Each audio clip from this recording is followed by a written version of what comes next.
encore un petit bout avant la pause.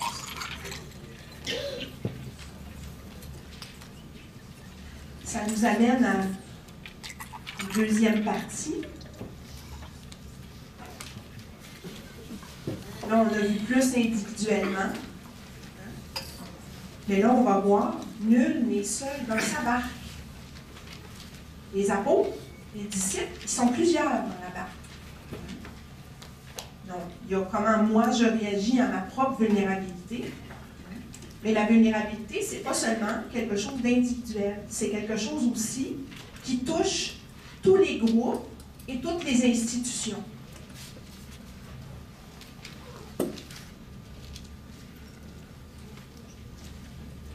Tous les groupes, à petite ou à grande échelle, ont aussi leurs limites et leurs fragilités. Donc, que ce soit nos groupes naturels, le couple, la famille élargie, les groupes d'amis, que ce soit à plus grande échelle ou de manière plus développée, une paroisse, une unité pastorale, une zone, un diocèse, l'Église de tout un pays, l'Église universelle, les gouvernements, les ministères, les différents organismes, des organismes communautaires, des organismes publics, les écoles, toute forme de regroupement, les associations, toute forme de groupe, d'institution a aussi des limites communes, des fragilités communes.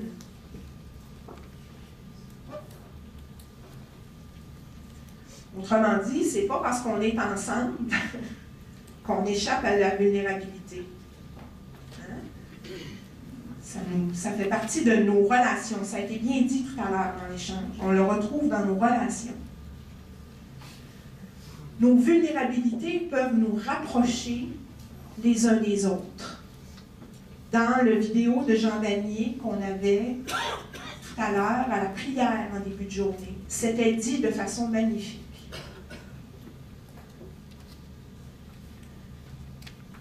C'est nos vulnérabilités qui font qu'on peut avoir de l'empathie les uns pour les autres. Quand quelqu'un vit une situation magnifique ou difficile, je peux ressentir quelque chose de particulier qui fait que je peux me sentir un peu à sa place. Je peux avoir de l'empathie. C'est les vulnérabilités qui font qu'on peut développer des solidarités. On va mener des combats ensemble. On va prendre soin les uns des autres ensemble.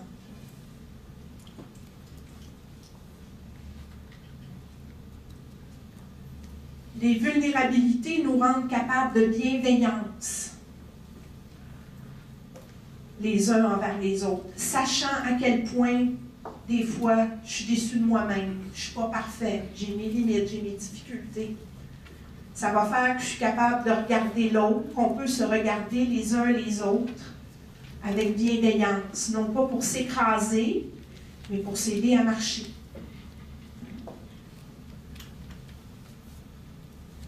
Ça nous rend capables de compassion. Souffrir avec. C'est ce qui nous rend capables de faire route avec quelqu'un en fin de vie.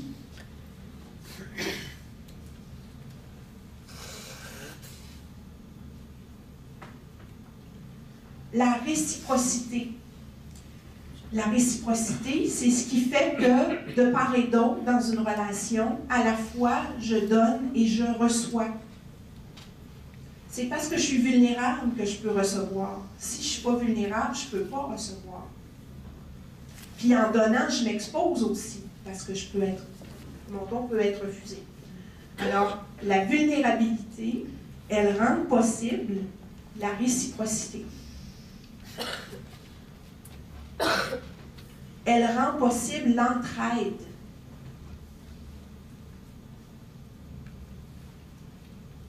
C'est exactement ce que Jean Vanier disait dans l'extrait qu'on écoutait. À partir du moment où on cesse de se préoccuper qui gagne ou qui perd, hein, Jean Vanier disait, où c'est plus important de gagner, là, tout à coup, on peut avancer ensemble. Par contre, le pardon, dont l'Évangile nous parle d'une manière tellement forte. Pour pardonner et recevoir le pardon, hein, il faut être capable d'habiter sa vulnérabilité. On se rejoint dans la vulnérabilité. Par contre, nos vulnérabilités peuvent aussi nous éloigner les uns des autres. Hein? Et là, c'est la méfiance. Par peur que l'autre me fasse du mal, que l'autre me menace d'une manière ou d'une autre. Alors, je me méfie. Donc là, hein, la vulnérabilité se joue l'un contre l'autre, pas l'un avec l'autre. Le rejet. Quelque chose qui est vécu de manière souvent dramatique dans les cours d'école, hein, le rejet.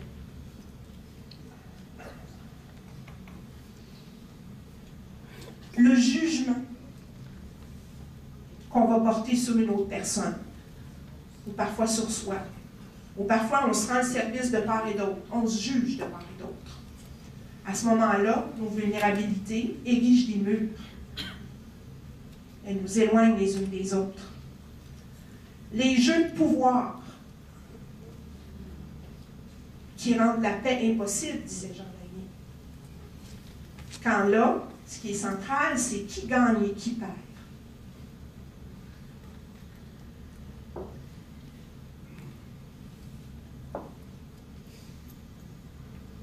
Évidemment, il n'y a pas de ça dans nos difficultés, dans la traversée des ans.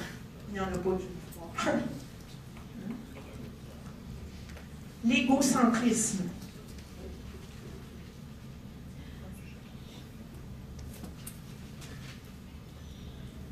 Le ressentiment, on voit le mot apparaître. C'est comme une colère contre la limite qui a été rencontrée, puis qu'on ne peut pas défaire ce qui a été fait.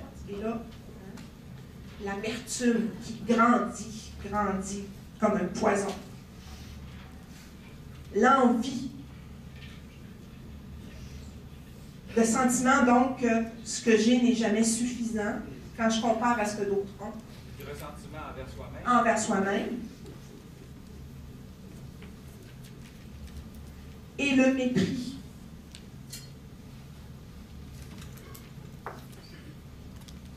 Le mépris, ça tue.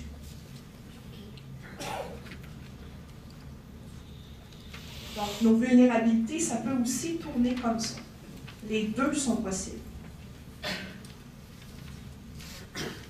Pourquoi laissons-nous nos vulnérabilités nous diviser? Jean Vanier le dit de magnifique façon, je ne fais que reprendre ce qu'il y a dans ce petit vidéo. Parce que nous avons peur. Puis quand on dit nous, hein, c'est notre gang, la gang en face, moi, l'autre à côté, tous sans exception. Le dominant comme le dominé, hein, le rejetant comme le rejeté. Nous avons peur. Les plus grandes peurs humaines, selon Jean Vanier, être abandonné, rejeté, être humilié, vivre l'échec dans les relations interpersonnelles. Savez-vous, moi j'ai été victime de rejet et d'intimidation de manière répétée quand j'étais enfant. À l'école primaire, à l'école secondaire. J'ai vraiment pas vécu ça facile.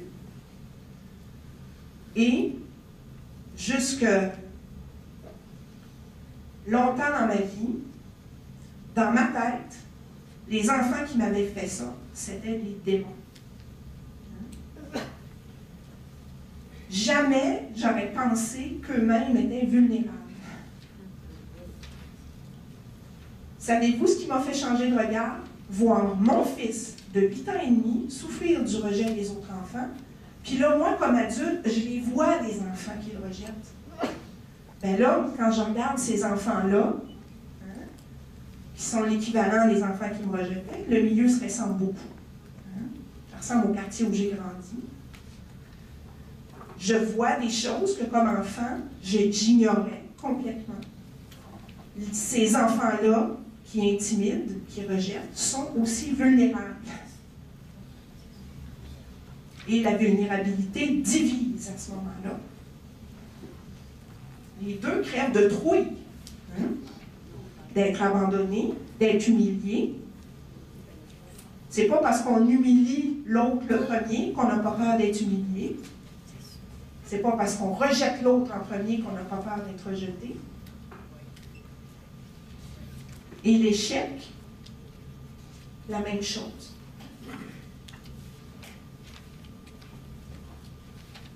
C'est une réalité humaine universelle. Côté de la planète,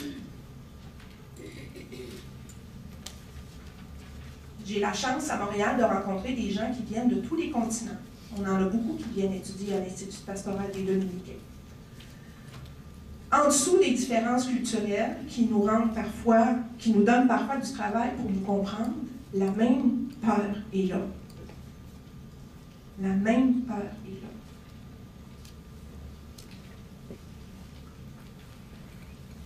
Et qu'est-ce qui se passe quand la peur prend le dessus? On se durcit pour nier sa vulnérabilité. Ça, c'est une chose qu'on peut faire.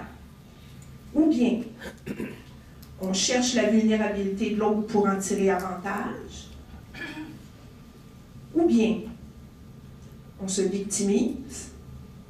Moi, j'étais excellente là-dedans, la victimisation. Mais il y a une forme de pouvoir dans la victimisation aussi. Ça demeure une forme de jeu de pouvoir. On se met à l'abri derrière les autres. Ou on regarde ailleurs. D'ailleurs, ceux qui font de la recherche sur l'intimidation disent que ça ne se joue pas à deux, ça se joue à trois. Il y a l'intimidateur, l'intimidé, puis il y a les autres qui rient ou qui voient puis qui disent rien. Regarder ailleurs, ça va être aussi une manière de réagir quand la peur prend le dessus. Puis on tourne en rond là-dedans. Pensez à nos relations entre nous, en Église, aux relations avec les gens qui viennent frapper à notre porte, puis aux gens qu'on croise, puis qu'on ne voit pas, qui ne frappent pas à notre porte. La peur est là, chez nous, chez eux. Et toutes ces réactions-là, parfois, fait que tourne en rond. Nous sommes membres d'une Église en pleine traversée, confrontée à sa vulnérabilité. Désolée, mon petit triangle monte un peu trop. Au niveau des perceptions. Perception que les gens ont de nous, perception que les gens ont de l'Église dans l'histoire du Québec, perception que nous avons des gens qui viennent chez nous, puis des gens qu'on ne voit pas, puis qu'on croise ailleurs. Perception. Crédibilité. Autrefois, était automatique. Aujourd'hui, il n'y a plus rien d'automatique. Ça nous fait sentir cette vulnérabilité. Tous les scandales qui sont déterrés, des choses tellement souffrantes qui ont été cachées. Les ressources qui ne sont plus infinies. Ressources matérielles et ressources aussi humaines. Que ce soit au niveau du personnel pastoral, que ce soit au niveau des bénévoles, on n'a plus les moyens qu'on a déjà eus. Il paraît qu'il y a présentement, dans l'ensemble des diocèses du Québec, une espèce d'inquiétude plus grande que jamais sur la question des finances. Ça saigne, ça serre, ça coince.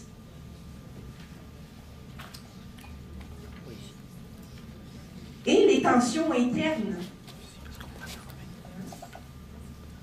Là, avec ce qui se passe présentement, avec la démission de Benoît XVI, ça fait ressortir de manière publique ces tensions-là. Hein? Ah, c'est des conservateurs. Ah, ils sont progressistes. Ah, ils sont comme ci. Ah, ils sont comme ça. Donc, des tensions internes qui ne sont pas d'hier, qui sont de bien plus longtemps qu'hier. Donc, en situation de vulnérabilité, on les sent, on les touche. Comment cette situation affecte-t-elle nos dispositions pour vivre ensemble? Qu'est-ce que ça nous fait comme effet? Est-ce que ça devient, cette expérience de vulnérabilité, quelque chose qui nous éloigne des autres? À certains moments, oui. Puis ça fait mal, quand c'est comme ça que ça tourne. À certains moments, on touche du doigt que ça pourrait plutôt nous rapprocher des uns des autres et de tout notre monde, d'où qu'il soit. Il y a des moments où on le touche du doigt. Mais la clé pour ça, je pense, c'est comment percevons-nous notre vulnérabilité collective. Et là, je vous laisse avec des questions. Je vous les affiche. On va prendre la pause. Quand on va revenir de la pause, il va y avoir un temps d'échange en équipe autour de votre table, autour de ces questions-là. Je vous avais demandé tout à l'heure de penser pour vous-même comment je vois ma propre vulnérabilité. Là, on va déplacer notre regard. Quel regard, moi, est-ce que je porte sur notre vulnérabilité actuelle comme Église locale? Je le sens comment, ça? Mon regard produit quoi? Quel effet, hein, ce regard, sur moi, sur nous, sur tous les autres? Quel regard est-ce que je porte présentement? Sur la vulnérabilité des personnes qui frappent à la porte de l'Église pour un mariage, un baptême, des funérailles, catéchèse et sacrements d'initiation, pour la soupe populaire, ce genre de choses. Quel regard je porte sur la vulnérabilité de ces personnes? Est-ce que je suis seulement consciente de leur vulnérabilité? Et quel est l'effet de ce regard? Sur moi, sur eux, sur nous. Et dernière question, c'est des grosses questions, hein? Vous allez avoir la pause pour les laisser travailler dans les conscients. Après ça, on va revenir au conscient dans l'échange. Quel regard est-ce que je porte sur la vulnérabilité des personnes qui ne viennent pas frapper à la porte de l'Église? Hein? Ceux auprès de qui ce Ursula est allé en cavale, par exemple. Et que je croise sur mon chemin. Parce que ce monde, cette société, je vis dedans. J'en croise tous les jours, quotidiennement. Les gens qui ne viennent pas frapper à la porte de l'Église. Quels sont les effets de mon regard sur moi, sur eux, sur nous? Alors, on s'arrête pour une quinzaine de minutes. Puis